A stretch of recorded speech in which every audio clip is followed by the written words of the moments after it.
Modern technology promises to keep us more connected. But in surrounding ourselves with screens and devices, it feels as though we've lost something.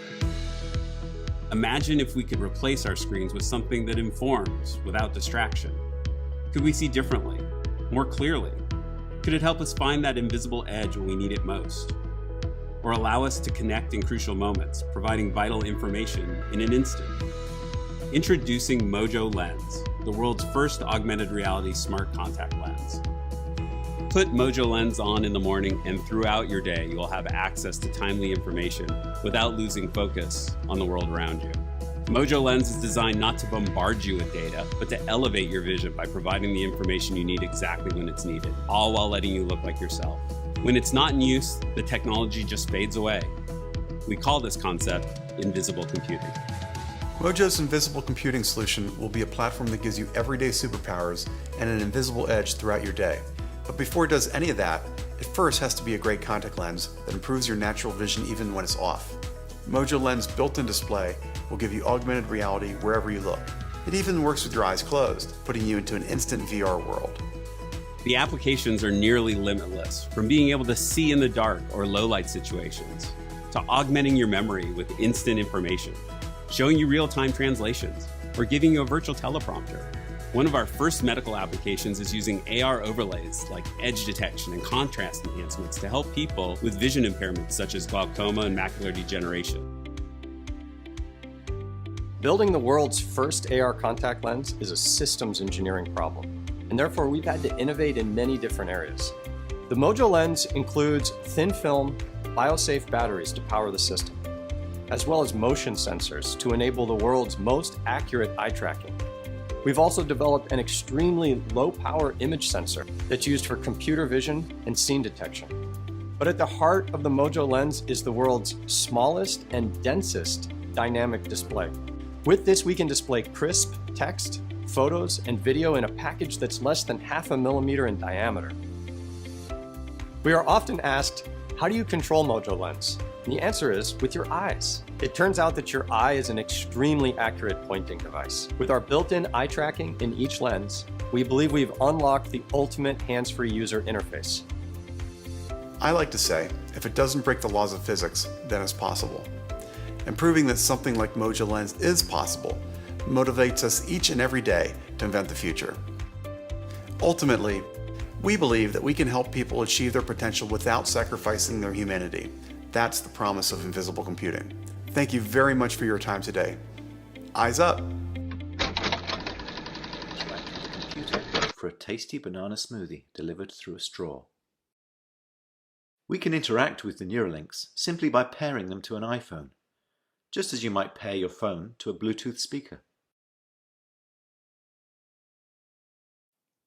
The links record from more than 2,000 electrodes implanted in the regions of Page's motor cortex that coordinate hand and arm movements. Neurons in this region modulate their activity with intended hand movement. For example, some might become more active when he moves his hand up, and others when he moves it to the right. By recording from many neurons and feeding their activity into a decoder algorithm, we are able to predict Page's intended hand movements in real time. First, we calibrate the decoder by recording neural activity as Page uses the joystick to move a cursor to targets presented on the screen. As he's playing this game, we are wirelessly streaming, in real time, the firing rates from thousands of neurons to a computer. Using these data, we calibrate the decoder by mathematically modeling the relationship between patterns of neural activity and the different joystick movements they produce. After only a few minutes of calibration, we can use the output from the decoder to move the cursor instead of the joystick. Page still moves the joystick out of habit, but as you can see, it's unplugged. He's controlling the cursor entirely with decoded neural activity. Our goal is to enable a person with paralysis to use a computer or phone with their brain activity alone. Because they wouldn't be able to move a joystick, they would calibrate the decoder by imagining hand movements to targets. One of the things the Neuralinks allow Pager to do is to play his favorite video game, Pong. To control his paddle on the right side of the screen, Pager simply thinks about moving his hand up or down. We've removed the joystick altogether. Now that he's up to speed, let's increase the difficulty and see how well Pager can play with the Neuralink.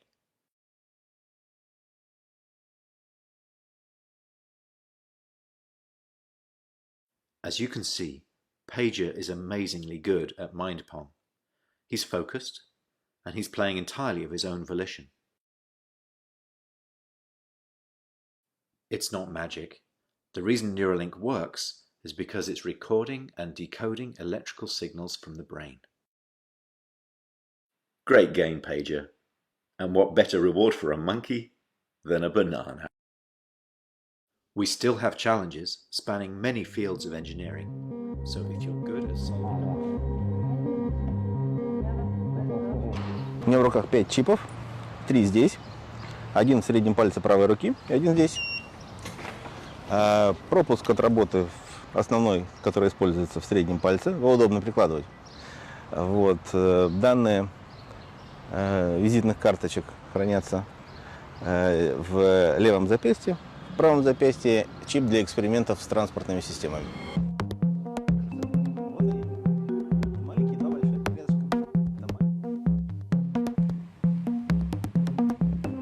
Для того, чтобы пройти на работу, да, нужно достать бумажник, вытащить оттуда карточку, приложить ее, засунуть обратно, не потерять, это очень важно, потому что моя жена получила свой чип после того, как потеряла 4 карточки.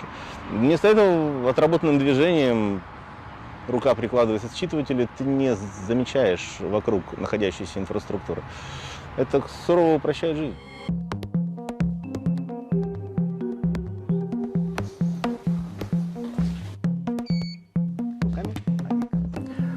Это сами чипы без инжектора. Маленькие размером 1,5 на 7 мм, большие 2 на 12 мм. Никаких вещей, кроме идентификации, да, и получения какого-то удовольствия от этого. Потому что медицинские имплантируемые устройства пока не достигли того уровня миниатюризации, того уровня потребления энергии, которое бы хотелось бы для того, чтобы их можно было использовать в общей практике.